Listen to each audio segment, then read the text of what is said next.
Jeffrey stares at her, mouth breathing. She notices him from the corner of her eye, expecting him to look away any second now. Jeffrey continues staring. His breathing gets louder.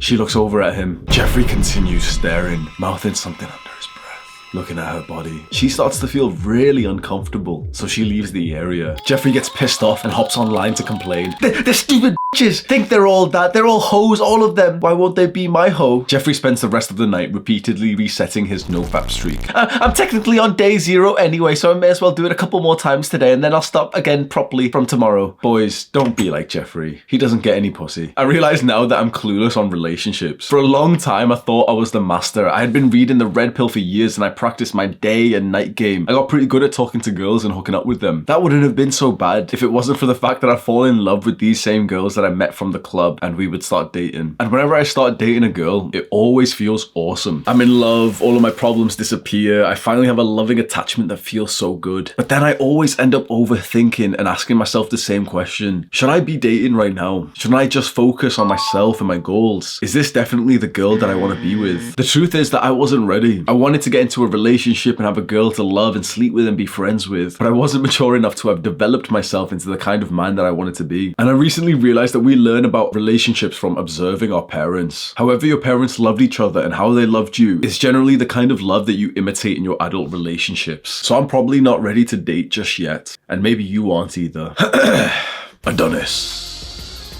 Adonis went about it in the right way. Adonis built himself up first into the man that receives the love and respect from everyone in his tribe. When he was younger, Adonis's friends would obsess about girls, but Adonis would obsess over challenges he'd set himself. He saw men getting into serious relationships before they were ready, having children and getting married without first having developed themselves. And it pained Adonis to see those men live quiet lives of desperation, struggling financially and even mentally. They all felt like it was the right decision to start dating at that age because it was normal. But Adonis understood that normal does not equal righteous. He held off, he focused on himself, he built himself up to be the man that he wanted to be, and with that, the highest quality women became deeply attracted to Adonis. If you're asking this question, you already know the answer. Focus on yourself. Too many guys are living life and dating in reverse. They focus entirely on girls first, and then they get so upset when they can't attract any girls. And then they get addicted to social media and porn. You've got to build your castle first and then let them come. Because dating as a guy is all about your SMV, sexual market value. Pay attention.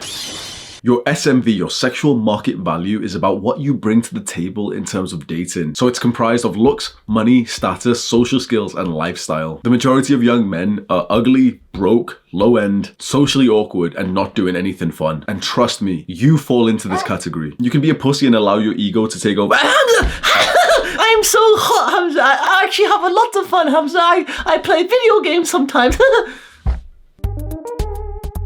You're not supposed to be living an awesome life as a young man. It's okay to say that right now you have a lot of work to do before you can attract the woman that you want. And that's just about increasing your sexual market value so you can start attracting girls. A lot of us have to do some deep internal work to make sure we act right and we can get into healthy relationships. Just ask yourself, is your parents' relationship very loving and healthy? If the answer is no, then you would probably benefit from spending some time learning how to actually love in a healthy way, because you might not have been shown that by your parents. So if you get into a relationship right now, it can only be unhealthy. Now, this isn't to say that you should completely avoid girls and turn a bit socially weird. If there's a girl you like, go up and speak to her. You are failing in a sense if you don't go and speak to the girl who catches your eye, who you're attracted to. Take her on a date, have a good time, connect with her. Just maybe don't get into a serious relationship when you're young, especially when you're at the important point of your life, like exam season in school, or you've just started a new career or a business. Unfortunately, every 18-year-old who gets a girlfriend thinks that his relationship is the special one that's gonna last forever. And it usually doesn't. It usually only lasts like a couple of months, 1 or 2 years, and it totally distracts him from what was originally his goals. He ends up being distracted through his studies or through his job. He messes up on his goals of working out and his diet. He spends more money. And sometimes some of these unfortunate young men completely alter their lives by moving to where the girl's moving for university, like going with her or something. But it's hard for me to give advice on this because sometimes those unideal relationships can serve as massive motivation for growth